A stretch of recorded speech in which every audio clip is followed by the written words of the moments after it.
네, 오후 2시 오늘의 핫 이슈만 골라 살펴보는 시간입니다. 오늘은 손정혜 변호사, 서정빈 변호사와 이야기 나눠보겠습니다. 안녕하십니까? 안녕하십니까? 안녕하세요. 자, 이른바 1억 공천원금 의혹을 수사 중인 경찰이 오늘 강선우 무소속 의원을 두 번째 소환했습니다. 강선우 의원의 경찰 출석 모습부터 보고 오겠습니다. 이런 일로 국민 여러분께 심려를 끼쳐서 진심으로 죄송합니다. 있는 그대로 사실대로 성실하게 조사에 임할 것입니다. 저는 제 삶에 원칙이 있고 그 원칙을 지키는 삶을 살아왔습니다. 이런 일로 국민 여러분께 심려를 끼쳐드린 점 다시 한번 죄송합니다. 오늘 조사에서도 성실하게, 충실하게 최선을 다하겠습니다. 심려 끼쳐드린 점 거듭 죄송합니다. 김경전 시의원에게 받은 쇼핑백 안에 공천원금이 있는 거 전혀 몰랐습니까? 구속영장 청구되면 불체포특권 포기하실 의향 있습니까?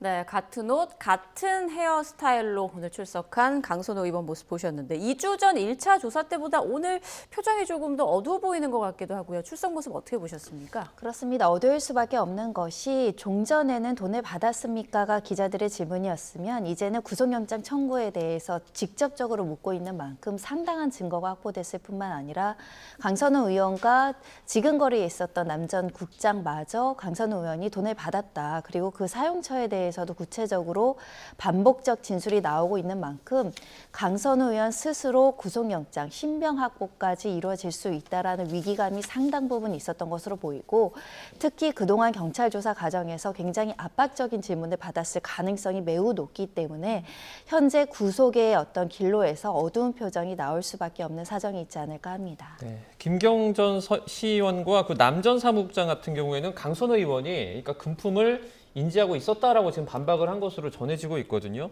경찰 입장에선 지금 한 2주 동안 관련한 혐의들을 좀 이렇게 다지는 그런 시간을 보냈을 것 같아요. 네, 그렇습니다. 일단 구조를 간단하게 설명을 드리자면 김경 시의원 같은 경우에는 1억 원을 줬다. 그리고 이제 강 의원 역시 그 자리에 있었다.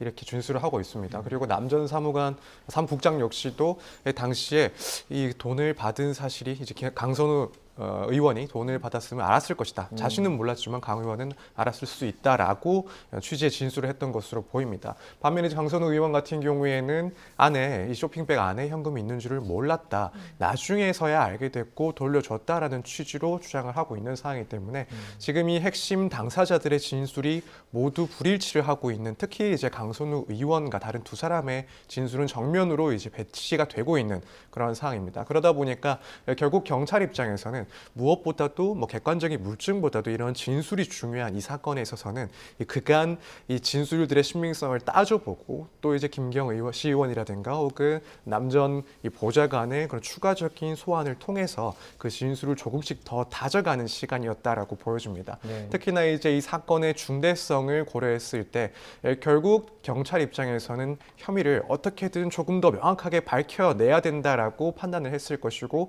그렇기 때문에 지금 시점에서는 상당 부분 경찰의 그런 혐의 내용에 대한 다지기가 완료가 되지 않았을까. 그리고 이제 마지막 단추로 이번 강선우 의원에 대한 소환을 통해서 확실하게 마무리를 짓고 넘어가려고 하는 그런 시점이 오지 않았나 이렇게 생각이 됩니다. 네, 말씀해 주신 대로 강 의원과 김경전 시의원, 남모 씨 세 사람 간의 진술에 차이가 계속 있어 왔는데 오늘 강선우 의원이 어떻게 말을 할지 과연 매듭이 지어질 수 있을 거라고 보시나요? 강선우 의원이 관련된 사실관계에 대해서 인정하는 취지는 진술하지 않을 것으로 예상이 되고 여전히 부인하지 않을까 예상되는 상황이기 때문에 경찰 입장에서는 구속영장을 신청하기 앞서서 피의자가 사실관계를 인정하는지 부인하는지를 마지막으로 점검한다 이렇게 볼 수 있을 것 같고요. 일단 김경 전 시의원과 그리고 남모 국장 같은 경우에는 직접 그 수령한 사실에 대해서 일치된 진술을 이야기하고 있고 특히 그 금품이 전달된 사실에 대해서 강선우 의원이 인지하고 있었음을 모두 일치되게 진술하고 있기 때문에 강선우 의원이 나는 돈인지 몰랐고 돈이 드는 쇼핑백인지 모르고 단순히 보관만 했다가 알게 된 이후에 즉시 반환했다라는 이 주장이 매우 신빙성이 낮다라고 평가될 가능성이 있고요. 여기서 핵심적인 부분은 실제로 이 남 전 국장의 진술처럼 전세금으로 사용했는지 여부입니다. 이렇게 전세금으로 사용했다라는 사실이 객관적인 증거로 밝혀진다고 한다면 강선우 의원이 돈인지 모르고 보관했고 보관하고 나서 사용하지 않고 반환했다라는 주장이 완벽하게 깨지기 때문에 이 부분을 집중적으로 오늘 확인하고자 하지 않을까 합니다. 이번 소환 조사가 끝나면 이제 경찰은 강선우 의원과 그리고 김경전 서울시 의원에 대한 신병 확보를 고려할 수도 있다라는 분석이 나오는데 어쨌든 이 신병 확보라는 건 우리가 보통 생각하는 구속영장에 해당되겠죠? 네, 그렇습니다. 결국 경찰에서 적어도 이 두 사람에 대한 구속영장은 충분히 검토를 하고 있는 그런 시점이 아닐까라고 생각을 하고 있습니다. 일단 강선우 의원 같은 경우에는 해당 의혹만으로도 혐의가 인정이 된다라고 판단된다면 구속영장을 신청할 만큼 중대한 사안에 포함이 됩니다. 특히 이제 금액을 봤을 때도 1억 원이라는 규모 자체도 크고 이 수사의 결과에 따라서 이 1억 원의 성격을 공천의 그런 대가로 보게 된다면 뇌물죄로까지도 번질 수 있는 중요 사안입니다. 네. 그리고 이제 마찬가지로 사회적인 그런 파장 역시도 큰 사건으로 보이는데 뿐만 아니라 만약 강선우 의원에 대한 혐의가 밝혀졌다라는 것은 결국 전제하는 것이 이 김경전 시의원이라든가 혹은 남모 보좌관의 그런 진술 신빙성이 상당히 높다라는 평가를 했다라는 거고 이것과 정면으로 모순되고 배치되는 강선우 의원의 진술은 상당히 신빙성이 떨어진다라는 겁니다. 그렇다면 이런 내용을 봤을 때 향후에 이 증거인멸을 시도할 가능성이 상당히 높다라고 평가를 또 할 수가 있기 때문에 적어도 이제 강선우 의원에 대해서는 이런 구속 요건과 관련된 그런 요소들이 만족되었다라고 경찰서는 판단할 가능성이 높습니다. 뿐만 아니라 이제 김경 전 시의원 같은 경우에는 이 사건의 한 전달자이기도 하기 때문에 그만큼 중요한 그런 사건의 당사자이기도 하지만 또 한편으로는 이 수사가 계속 진행이 되면서 다른 사건들, 다른 혐의들까지도 확대되고 있는 상황입니다. 그런 점들을 고려했을 때 마찬가지로 결국에는 구속영장을 신청할 가능성이 상당히 높은 인물이다라고 보여지기 때문에 이 둘에 대해서는 사실 구속영장 청구를 상당히 좀 긍정적으로 검토를 하고 있지 않을까. 만약에 이 시점에서 어느 한 사람에 대해서도 구속영장을 신청하지 않는다라고 한다면 사실 해석에 따라서는 경찰이 이 중요한 의혹에 대해서 자신감 있게 해명하지 못했다, 입증하지 못했다라는 평가를 받을 가능성도 분명히 있습니다. 그렇다면 이 시점에서 수사를 어느 정도 혐의점에 대해서 어느 정도 확보를 하고 마무리한다라는 입장에서도 구속영장 검토는 사실 필수적으로 이루어지고 있지 않나 이렇게 생각이 됩니다. 네. 자, 경찰이 구속영장을 신청한다고 하더라도 강선우 의원은 현역 국회의원이기 때문에 국회 동의가 필요한 거잖아요. 불체포 특권을 포기해야 마땅할 뿐만 아니라 스스로 포기하지 않는다고 하더라도 이미 양 당은 불체포 특권에 대해서 포기하겠다라는 입장을 여러 번 밝힌 만큼 사실관계를 규명하고 응당한 법적인 절차를 진행하기 위해서라도 이 체포 동의에 동의해야 할 필요성이 있다라는 점을 지적해드리고 싶고요. 비견하면 권성동 의원이 1억 원에 대한 정치 자금을 수수해서 구속 수사를 받고 구속 기소가 됐었고 실제 실형이 선고가 됐었습니다. 정치자금법보다 훨씬 더 양형이 높고 재질이 좋지 않은 것이 뇌물죄인데 뇌물로 1억 원 가까이를 수수했다라는 상당한 증거가 있는 사건에 대해서 이 방탄국회로 이렇게 불체포 특권이 주어진다고 한다면 국민들이 가질 수 있는 반감과 국회에 대한 신뢰는 매우 떨어질 가능성이 있기 때문에 이 불체포 특권은 큰 변수가 되지 않지 않을까 예상할 수 있을 것 같습니다. 네. 변호사 두 분과 함께 강선우 의원에 대한 수사 이야기하고 있었는데 자, 김경전 시의원에 대한 수사도 앞으로 좀 확대가 불가피할 것으로 보이죠. 그 황금필 실속 녹취에는 김 전 시의원이 공천 환급을 논의하는 듯한 내용과 함께 민주당 의원 최소 7명이 거론됐다. 이런 내용이 알려지고 있는데 변호사님 이쪽 수사는 어떻게 앞으로 진행이 될까요? 일단 여기에 대해서도 당연히 좀 수사가 이제 진행이 돼야 되는 그런 사안이라고 생각이 됩니다. 특히 이제 이런 부분들까지도 사실로 확인이 될 경우에는 뭐 김경 게이트라고 이제 불릴 만큼 상당히 사건 자체가 규모가 커질 수밖에 없고 또 이제 추가적인 그런 범행이나 의혹들도 제기가 될 수 있을 만큼 중요한 그리고 민감한 사안이기 때문에 당연히 일단 수사기관에서는 이 수사를 진행을 하고 있을 만한 그런 내용으로 보입니다. 특히 이제 뭐 녹취 파일이라든가 당시의 그런 대화 내용들을 종합을 해보면은 뭐 관련된 여러 정치인들 특히 뭐 민주당과 관련된 그런 인사들에 대해서 뭐 금품을 전달할지 말지 이런 이야기들까지도 상당히 좀 구체적으로 또 이 대상자의 이름까지도 나오고 있는 그런 내용들이 확인이 되고 있기 때문에 여기에 대해서는 결국 수사기관에서는 가만히 두고 볼 수는 없는 내용이 아닐까. 특히 이제 당시의 그런 자금 흐름이라든가 이 김경 의원의 그런 자금 내역 같은 것들을 추적을 해봤을 때 뭔가 이상한 그런 패턴이 있다라거나 혹은 공백이 보인다. 보인다라고 하면은 당시 관련자들에 대한 추적을 어느 정도 이어나갈 수 있을 것이고 그렇게 해서 조금 더 구체화가 된 그런 대상자들에 대해서는 일단 뭐 소환 조사라든가 혹은 참고인 조사들도 충분히 진행을 할 수 있다라고 보여집니다. 따라서 이 부분에 대해서도 일단 뭐 지금까지 가장 핵심적이고 우선적인 의혹은 강선우 의원과의 그런 관계에서의 문제들이었지만은 이제 이 부분이 어느 정도 일단락이 되어지면은 당연히 이제 추가적인 의혹에 대해서도 본격적인 수사에 나서지 않을까 예측이 됩니다. 네, 사건의 파장이 어디까지 이어질지 계속 좀 두고 봐야겠습니다. 저희가 준비한 다음 이슈 보겠습니다. 온라인에서 차량 앞 범퍼에 개 한 마리가 낀 모습이 담긴 사진이 확산하며 갑론을박이 이어지고 있는데요. 어떻게 된 일인지 화면 함께 보시죠. 네, 최근 한 온라인 커뮤니티에 이거 개학대 아닌가요? 라는 제목으로 올라온 사진입니다. 차량 앞 번호판 아래 흰색 개 한 마리가 끼어 있는데요. 틈이 좁다 보니 개 얼굴과 앞다리는 바깥으로 삐죽 삐져나와 있습니다. 이를 두고 일부 누리꾼들은 구조상 사고로 개가 해당 위치에 끼기 어렵다면서 의도적인 동물학대 의혹을 제기했고요. 반면 과거 사례를 들며 우연한 사고로 발생한 일일 수 있다는 의견도 나왔습니다. 실제 지난해 12월에도 SNS에 차량 앞 범퍼에 고라니 사체가 끼인 차량 사진이 올라왔었고 2년 전에도 새끼 고라니가 숨진 채 차량 범퍼에 끼어 있는 사진이 공유되기도 했습니다. 이번 사건도 논란이 확산하자 한 동물단체가 진상 파악에 나섰는데요. 목격자 찾기에 나선 결과 경남 양산에서 발생한 일이라는 게 확인됐고 차량 주인이 운전 중 뒤늦게 개가 낀 것을 알고 구조에 나섰다는 증언도 나왔습니다. 정확한 경위는 경찰이 조사해봐야 할 사안이라고 하는데요. 해당 개는 일정 기간 공고 뒤 주인이 계속 나타나지 않을 경우 동물단체에서 보호할 예정인 것으로 전해졌습니다.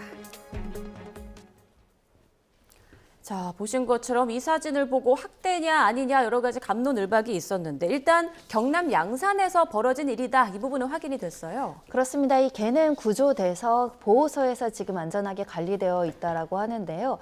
정체된 차량의 저 틈으로 스스로 들어갔다라고 생각하기에는 어렵고 어찌해서 저렇게 차 앞부분이 틈이 벌어져 있고 거기에 이 개가 있었던 것인지 좀 확인을 해야 될 것 같은데요. 여러 가지 가능성이 추론되고 있을 뿐입니다. 뭐 사고 과정에서 들어갔을 가능성 또는 틈이 있는 것을 악용해서 동물에 대해서 괴롭힘 행위하는 거 아니냐 이런 이야기들이 갖가지 나오고 있어서 주변 CCTV 블랙박스를 통해서 진상을 좀 파악해야 되지 않을까 생각이 들고요. 만약에 여러 가지 추정 중에 운행 중에 저렇게 부딪혀서 강아지가 저 틈에 들어갔다고 한다면 적지 않은 충격 소리가 났을 것이고 충격음이 울렸을 텐데 그럼 또 왜 즉시 구호 조치를 하지 않았는가 이런 의문도 따르고 있기 때문에 일각에서는 이 사고로 해당 이체 끼기가 어렵다, 명백한 동물학대이다 이런 의문제기가 나오고 있는 상황인 만큼 관련된 사실관계를 파악해야 될 것 같습니다. 네, 아직까지는 정확한 원인이 파악되지 않은 상황입니다. 만약에 동물학대 행위가 아니라고 하더라도 뭐 저렇게 강아지가 가다가 중간에 차량에 부딪혔는데 이것이 혹시라도 뭐 차량의 소홀 관리라든가 이런 쪽으로 이어질 수도 있나요? 사실 이제 형사적인 책임을 묻기에는 그런 경우에는 조금 어렵지 않나라는 생각이 듭니다. 이제 무엇보다도 결국 학대라든가 혹은 기타 범죄가 성립하기 위해서는 기본적으로 고의가 있어야 되는데 사실 뭐 차량의 관리가 소홀해서 이런 결과가 발생했다라는 것은 결국 고의에 의한 것이라기보다는 과실에 의한 사고로 평가를 받을 수밖에 없기 때문에 여기에 대해서 마땅히 형사적인 책임을 지우기에는 상당히 좀 어렵지 않나. 물론 이제 민사적인 문제는 여전히 발생할 수가 있습니다. 해당 개가 또 따로 주인이 있었다라고 한다면 결국 이 사고에 대해서 주인 외에도 이 운전자의 과실이 있는지 여부까지도 따져볼 수는 있긴 할 텐데 다만 뭐 그럼에도 불구하고 우리가 상상할 수 있는 그런 상황에서 결국에는 견주가 있었다라고 한다면 견주의 책임도 이 차주의 책임 이상으로 좀 크지 않을까 그런 과실을 따져보자면 상당히 좀 클 것으로 보이기 때문에 결국 만약에 이 사안이 우연히 발생한 그리고 차주의 일부 과실에 의해서 발생한 정도다라고 한다면 결국 법적인 책임을 묻는 것은 조금 어려운 사안이 아닐까라고 생각이 됩니다. 네, 뭐 앞서 저희가 전해드린 것처럼 범퍼에 고라니가 낀 사진들도 온라인에 종종 올라오기 때문에 정확한 좀 원인이 밝혀져야 될 것 같은데 만약에 동물 학대로 밝혀진다면 어떤 책임을 지을 수 있는 건가요? 네, 동물학대와 관련해선 동물에게 고의적으로 신체에 손상을 입히거나 이 고통을 야기하는 방식으로 이제 피해를 입히는 경우에는 처벌하는 조항이 있습니다. 양형이 높진 않지만 이와 같이 지금 차량 앞 범퍼에 이렇게 장시간 유기한다고 한다면 피해가 훨씬 확산될 가능성이 매우 높은 측면에서는 조금 더 사법 당국에서 적극적으로 실체 관계를 확인해야 되지 않을까 생각이 들고요. 우리가 학대나 유기를 생각할 때 과실로 사고가 났다고 하더라도 장시간 방기에서 건강상의 위협을 초래하는 경우에는 또 유기 방임으로 처벌하는 경우도 있거든요. 예. 그런 측면에서 좀 살펴봐야 되지 않을까 생각이 들고요. 근데 지금 사진상으로는 내부의 장기가 손상이 되어 있다거나 뭐 골절이 있다거나 이렇게 보이진 않습니다. 다행히 지나가는 행인이 발견해서 즉시 구조할 수 있었다라고 하는데 이 사건 자체가 보험 접수가 되어 있는지도 좀 확인해야 되지 않을까 생각이 들어서 여러 가지 조금 의구심이 남는 사건이 아닐까 합니다. 네, 네. 아직까지 뭐 사실 확인 같은 것은 100% 된 것이 아니기 때문에 나중에 추가적인 소식이 들어오면 저희가 다시 한번 다뤄보도록 하겠습니다. 자, 2020 그러니까 지난해입니다. 지난해 전남 화순의 풍력 발전기 타워가 꺾이는 사고가 나면서 안전 우려가 커졌었는데요. 어제 오후 경북 영덕에서 비슷한 사고가 발생했습니다. 저희가 이제 영상을 한번 보면서 설명을 해드리도록 하겠습니다. 네, 이 영상을 좀 보시면요, 무려 80m 높이의 풍력 발전기인데요. 그 한 기가 서서히 좀 이렇게 기우는 모습을 보이더니 그대로 접혀서 넘어집니다. 이렇게 도로를 덮치고요. 이어서 이 발전기 날개가 산산조각이 나면서 흩어지는 모습까지 저희가 볼 수 있습니다. 이 보기만 해도 정말 아찔한 장면인데 이런 사고가 이제 어제 발생을 했어요. 네, 그렇습니다. 저도 영상을 봤는데 마치 무슨 재난 영화의 한 네. 장면을 보는 것 같은 그런 장면이었습니다. 현실적으로 이런 일이 발생할 수 있을 것이다 생각을 하지 못한 그런 사고였는데 사실 저 역시도 운전을 하는 입장에서 이런 영상, 이런 사고를 접하게 되면 다른 사건들보다도 상당히 더 큰 공포심 그리고 걱정을 하게 됩니다. 네. 이게 내가 조심을 한다 해서 해결할 수 있는, 예방을 할 수 있는 그런 사고가 아니라 언제든지 내가 예기치 못한 상황에서 갑자기 닥칠 수 있는 큰 사고로 또 이어질 수가 있는 그런 모습이기 때문에 이런 장면들을 보고 사실 많은 시청자분께서 저처럼 많이 네. 걱정을 하지 않았을까, 또 앞으로 걱정을 하지 않을까 상당히 좀 우려가 되는 그런 사고입니다. 네, 만약에 해당 차량이 조금만 더 앞으로 갔었더라면 정말 자칫 대형 참사로 이어질 수도 있었을 그런 사고인데 네. 자, 이제 이 풍력 발전기가 한 20년 넘은 노후 기종이라고 하더라고요. 그리고 당시에 뭐 바람도 꽤 강하게 불었다 이런 얘기도 나오는데 정확한 원인은 밝혀진 게 있습니까? 일단은 20년 전에 준공이 돼서 교체를 앞둔 노후 기종인 것은 확인이 됐습니다. 예. 노후의 문제로 성능상의 문제가 생겨서 결함이 있었는지 여부는 차후의 정밀 진단을 통해서 점검을 해야 될 것 같고요. 지난해 6월에 안전 점검을 했을 때는 또 별다른 이상 없이 통과가 됐다라고 하는데 주변에 23기가 있다라고 합니다. 네. 그럼 비슷한 시점에 설계돼서 만들어졌다고 한다면 비슷한 원인으로 저와 같은 사고가 또 일어나지 않을 것이라는 보장이 없기 때문에 즉각적 안전 정밀 검사를 해야 되지 않을까라는 생각이 들고요.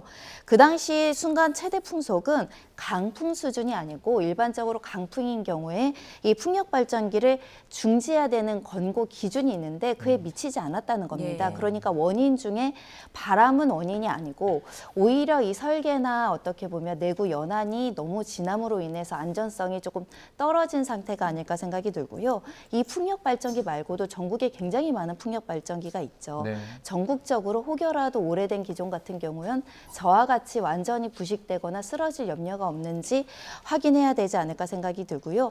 이번 사고는 다행히 정말 인명피해가 없었다고 하는데 만약에 지나가던 대형 버스라도 있었다면 정말 아찔한 현장이 될 가능성이 있기 때문에 안전 최우선적으로 점검해야 되지 않을까 합니다. 네, 주변에 아직도 풍력 발전기가 여러 개 있어서 정말 좀 걱정을 하지 않을 수 없을 것 같은데 지금 발전기 파편이 떨어지면서 일부 뭐 시설물이 손괴되거나 아니면 주변 도로가 이렇게 손상되기도 했거든요. 이런 어떤 손해배상 같은 건 어디 물을 수 있습니까? 일단 지금 당시의 상황을 비춰봤을 때 뭐 예기치 못한 자연재해 때문에 발생한 사고다라고는 평가를 할 수가 없을 것 같습니다. 따라서 이 사고에 대해서 결국 책임을 지는 주체가 있을 수밖에 없는데 1차적으로는 이 풍력 발전기를 운영하고 또 관리하는 업체 측에서 책임을 질 수밖에 없습니다. 조사를 했을 때 노후의 문제였다. 그리고 관리상의 하자나 문제가 있었다라고 판단이 된다면 결국 그로 인해서 발생한 이 사고에 대해서는 전적으로 이 해당 업체가 손해배상 책임을 지게 될 겁니다. 그래서 여기에 대한 수리비는 당연히 부담을 하겠지만 도로가 파손된 부분 혹은 파편으로 인해서 주변에 훼손돼서 발생하는 그런 수리 비용에 대해서는 해당 업체에서 책임을 질 거고, 만약 이 조사를 한 결과 이런 관리상의 책임이라기보다는 애초에 이 풍력 발전기의 설계상 그런 하자가 있었다, 제조상의 그 결함이 있었다라고 한다면 그때는 제조사나 혹은 이 설계를 책임을 지었던 그런 업체까지도 이 책임을 질 수가 있습니다. 따라서 결국 이 사건의 근본적인 원인이 무엇이었는지에 따라서 관리자라든가 관리업체 혹은 설계나 제조사 역시도 책임을 질 수 있는 그런 구조입니다. 네, 네. 인근 주민들이 정말 불안에 떨고 있을 것 같은데 하루빨리 정확한 파손 원인이 밝혀져야겠습니다. 자, 다음 소식으로 넘어가겠습니다. AI로 만든 가짜 영상을 올린 유튜버가 경찰에 붙잡혔는데요. 어떤 영상이었는지 화면으로 보시죠. 저기요, 남자 아니에요. 왜 여기 들어와요? 네, 아닌데요. 헷갈렸나 봐요. 뭘 헷갈려요? 미친 거 아니에요? 남자 맞잖아요. 아, 네. 미안합니다. 그런 건 아니고요. 네. 선생님 지금 여기에 들어가신 거 맞으십니까? 내가 만만하라! 내가 누군지 알아! 마지막 경고입니다. 이 멈추세요. 새끼가! 내가 전직 검사야! 뒤집어 줄까? 되었습니다. 손에 누워! 움직이지 마. 움직이지 마. 무기 내려놔. 삐꼬라! 워칭가오니! 무기 내려. 땅에 엎드려. 마지막 경고다. 나요 한국 진짜 저으로 죽고는다! 아! 움직이지 마. 네, 진짜 같아 보이는 이 영상들 모두 AI로 만든 가짜입니다. 30대 유튜버가 만든 이 영상들은 조회수가 석 달 만에 3천만 회를 넘겼는데요. 경찰은 가짜 영상이 공권력 신뢰를 떨어뜨렸다며 이 남성을 검거하고 영상은 삭제했습니다. 아마 이 영상을 보신 분들도 계실 거고요. 아, 이 영상이 가짜였어 라고 지금 이제 안 분들도 계실 텐데, 유튜버가 그 음성과 주변 소음까지 모두 AI로 만들었다고 해요. 정말 감쪽 같네요. 정교하다 보니까 실제 보시는 시청자분들은 진짜이구나라고 오인할 수밖에 없을 것 같고, 실제로 이걸 보고 경찰한테 항의 전화를 하는 시민들도 있었다고 합니다. 왜 가행 진압하느냐라고 이야기를 했다라는 건데요. 예. 이렇게 AI가 발달하면서 유튜버들 사이에서는 자극적인 영상을 마치 사실에 기반한 것처럼 이렇게 조작하고 편집하는 일이 반복되고 있다라고 하는데요. 심지어 지난해 10월부터 가짜 영상만 50건 넘게 제작이 됐다라고 하니까 이 중에 무엇이 진짜인지 알 수 없는 지경에 이르렀다고 보일 수 있고, 특히 우리나라가 전 세계적으로 최초로 AI 기본법을 만들었습니다. 그래서 이렇게 인공지능으로 만든 영상 같은 경우는 이렇게 워터마크 표시를 의무화해야 되는데 개인 사용자들은 과태료 대상에서 좀 벗어나 있거든요.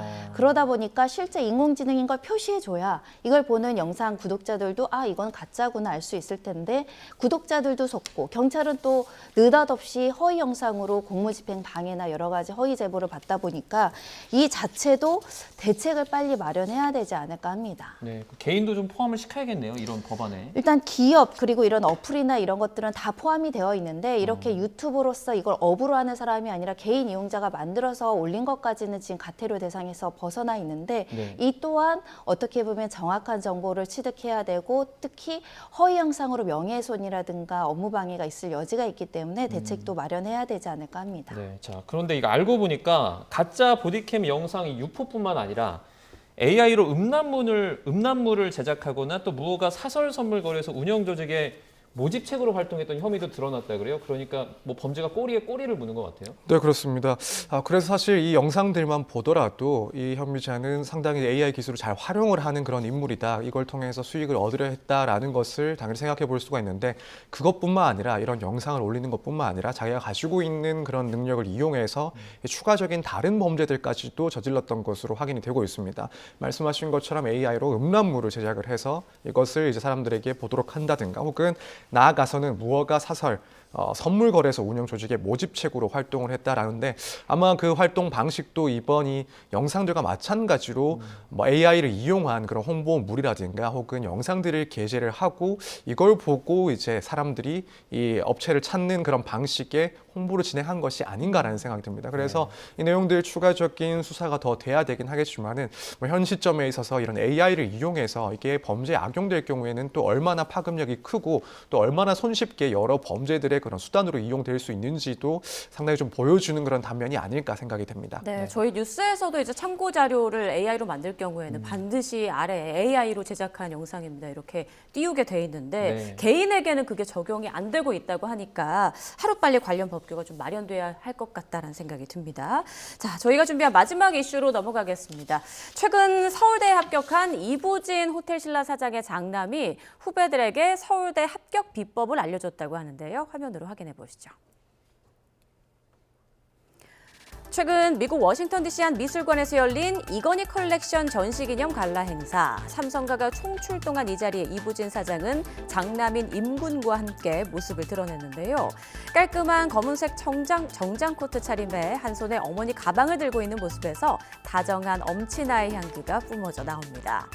한 언론 보도에 따르면 임군은 어제 서울 강남구 대치동에 있는 한 입시 학원을 찾았는데요. 후배들에게 자신의 학습 경험을 공유하기 위해서였습니다. 특히 수학을 잘한 것으로 알려진 임군은 내신 시험마다 대략 2,000문제씩 푼 연습량이 수학적 체력을 향상시켰다라고 조언했다고 하고요.